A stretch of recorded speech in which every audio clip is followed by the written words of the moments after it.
గత వైఎస్ఆర్ కాంగ్రెస్ పార్టీ పాలకులు అన్ని వ్యవస్థలు సంక్షేమ పథకాల్లో చేసిన తప్పులను ప్రస్తుతం తాము సరిచేస్తున్నామని రాజమహేంద్రవరం సిటీ ఎమ్మెల్యే ఆదిరెడ్డి శ్రీనివాస్ అన్నారు. స్థానిక 1వ డివిజన్ సుబ్బారావుపేటలోని సచివాలయం వద్ద ప్రజా దర్బార్ కార్యక్రమం నిర్వహించారు. ఈ సందర్భంగా ఆయన ప్రజల నుంచి అర్జీలు స్వీకరించి సమస్యల సత్వర పరిష్కారం కోసం నగరపాలక సంస్థ అధికారులు, సచివాలయ సిబ్బంది, పోలీసులకు ఆదేశాలిచ్చారు. అనంతరం ఎమ్మెల్యే ఆదిరెడ్డి శ్రీనివాస్ మాట్లాడుతూ 1వ డివిజన్లో ఇప్పటి వరకు 80 లక్షల రూపాయల అభివృద్ధి పనులు చేయడం జరిగిందని, మరో 80 లక్షల రూపాయలు అభివృద్ధి పనులు త్వరలోనే ప్రారంభం కానున్నాయని అన్నారు. ప్రజలు అర్జీలు విని స్వర్ణ వార్డు వ్యవస్థ ద్వారా సంక్షేమ అభివృద్ధి కార్యక్రమాలు వేగంగా అమలు చేస్తామని హామీ ఇచ్చారు. స్వర్ణ వార్డు మన బంగారు కుటుంబాల్లా మెరుస్తున్నాయన్నారు. గత పాలకులు ఎన్నికల సమయంలో ఓట్ల కోసం దొంగ పట్టాలు ఇచ్చారని ఆయన ఆరోపించారు.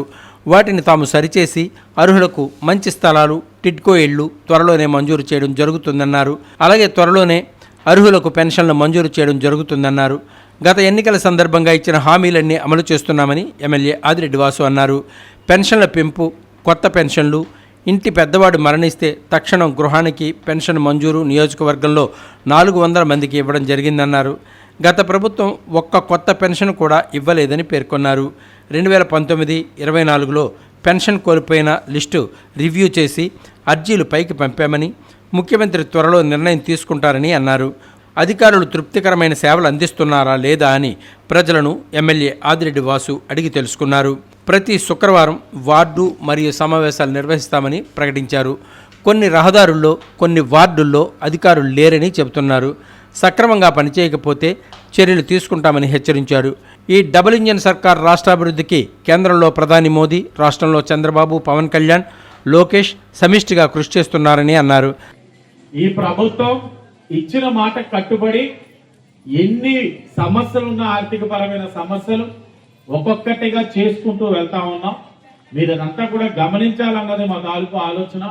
అలాగే మీరు సంక్షేమ కార్యక్రమాలు ఒక్కటే కాదు, మీ ప్రాంతంలో రోడ్లు కానీ, డ్రైన్స్ కానీ, లైట్లు వెలగపోయినా చెప్పండి.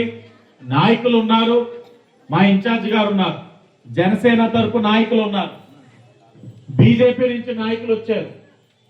అలా ఎవరికి వాళ్ళు వస్తామన్నారు. బాధ్యత తీసుకోవాలి. ఎందుకంటే ఈ రాష్ట్రం ఈ రోజున ఇంతలా పరిగెడతా ఉందంటే డబుల్ ఇంజిన్ సర్కారు, కేంద్రంలో ప్రధానమంత్రి నరేంద్ర మోడీ గారు, రాష్ట్రంలో చంద్రబాబు నాయుడు గారు, పవన్ కళ్యాణ్ గారు, లోకేష్ గారు అందరూ కూడా సమిష్టిగా కృషి చేసి ఈ రోజు ముందుకు తీసుకెళ్తా ఉన్నారు.